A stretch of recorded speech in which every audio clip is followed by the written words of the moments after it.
परिक्रमा प्रकल्प उद्घाटन उत्सव रे लोकार्पण होईची ओडिशार माननीय मुख्यमंत्री नवीन पट्टनायक आसी लोकार्पण कर सुदूर तालीचर आसिक आम सागर जोड़ी आलोचना करवा आज गोटे भक्तिमय परिवेश हो जाए आध्यात्मिक परिवेश ये देखा जाऊँगी पुरी श्रीमंदिर सम्मुख में आलोचना करवा केमती लगुच आज आज पुरी श्री जगन्नाथ मंदिर परिक्रमा प्रकल्पर शुभ उद्घाटन उत्सव अवसर में आम जगन्नाथ मंदिर तरफ माँ हिंगुला पीठ गोपाल प्रसाद निमंत्रण कर से निमंत्रण को रक्षा कर आम हिंगुला मंदिर पूजक से टंकधर देहुरी मु आसी पहुंचीचु जगन्नाथ धाम ये सुंदर आध्यात्मिक परिवेश मध्य कार्यक्रम चली बहुत भल लगुच जदि देखिए आपण पूर्वर पुरी एवं पुरी बहुत तफात बहुत सुंदर भाव में कार्यक्रम चली लोक समागम पाखापाखि 5-6 लाख लोक समागम घटी जेहेतु भक्तों समागम 5-6 लाख भाया देखा जाऊँ सुदूर कल्चर माँ हिंगुला पीठर आसी भक्त एवं पूजक जहाँकि बरणी कर निश्चित भाव में श्रीक्षेत्र एवं जगन्नाथ मंदिर आज एक ऐतिहासिक दिवस एक स्मरणीय दिवस जहाँकि श्रीमंदिर चतुर्पार्श्व एक परिक्रमा प्रकल्प भक्त मान एक सुगम हो पारी अनेक मंदिर अच्छी जोटि आम हिंदू धर्म गोटे परिक्रमा कर गोटे विधि रही तेणु परिक्रमा करने पूर्व एभली भाव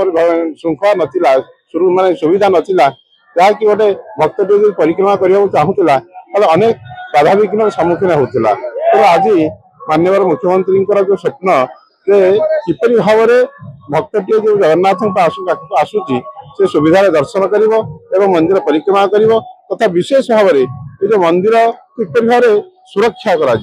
मंदिर चतुर्पार्श्व 75 मीटर भितर जो प्रकार भाव आज कॉरिडोर तैयारी मंदिर सुरक्षा गोटे कथा एवं महाप्रभुंकर विजय प्रतिमा मानकर जो विजय करा जाए तार मध्य गोटे कारण ये सबुक कारण नहीं आज एक सुंदर आयोजन करा एवं आज दिन ही गोटे ऐतिहासिक दिन एवं मादला पांजी आज दिन निश्चित भाव आगामी दिन में गोटे ऐतिहासिक मंदिर चतुर्पार्श्व परिक्रमा मान जो परिक्रमा सुगम होगा सहित आगमन गमनागमन सुविधा श्री सेतु एवं श्री मार्ग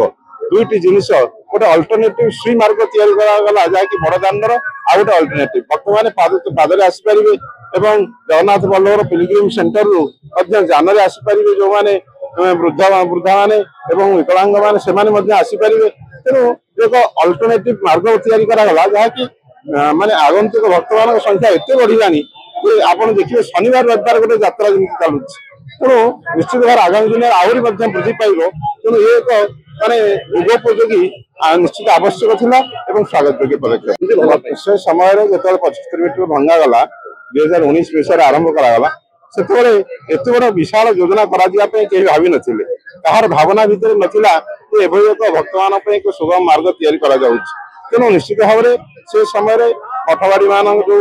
त्याग कले से त्यागर निदर्शन स्वरूप आज एक परिक्रमा मार्ग संभव हो पारी जदि से समय त्याग न करते आज संभव प्राय हो पारि न अनेक श्रीक्षेत्रवासी सेवायत मैंने भूमि दान कर समस्त दानर परिणाम स्वरूप आज एक मार्ग प्रशस्त हो पारी भक्त मान